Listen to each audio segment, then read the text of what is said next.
Bwana Yesu asifiwe.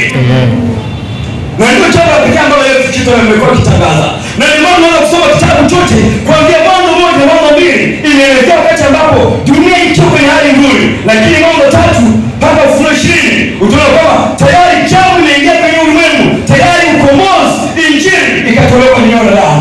Na ndipo anatuambia kwamba kama tukubali kuingia ndani ya hii hazina, tukikubali kuchunguza neno la Mungu, tukikubali kutii ambacho Kristo alichotuambia, ndipo inapotia neno ya kwamba kwa maana sisi mwenyeji wetu uko wapi? Uko mbinguni. Kutoka huko tunamtazamia Yesu Kristo ambaye ndiye mwokozi wetu. Yesu Kristo ambaye yeye baada ya kufa alishinda mauti, na ndiye ambaye aliyetangaza habari za uzima, na uzima wa milele ambao tunatajiwa. Tunaambia kwamba unapatikana baada ya mtu kuzama ndani ya maandiko matakatifu. Mchana wa leo natamani ya kwamba wazo lako na tamanio lako ni kwamba tuache Biblia ituongoze kwenye maisha yetu.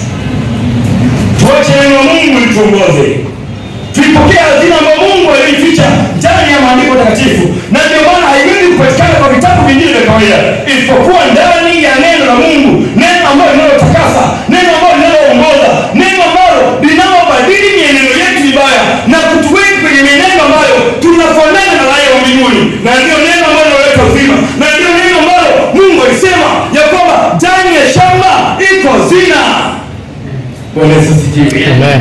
Maana tamani kitu tungejifunza kwa namna gani ili tuweze kujua kwamba iko namna gani ambayo Mungu anatamani kujua. Mungu anatamani kwamba ujue ni nini ambacho anachotamani wewe kwenye maisha yako ukipate. Sababu wangu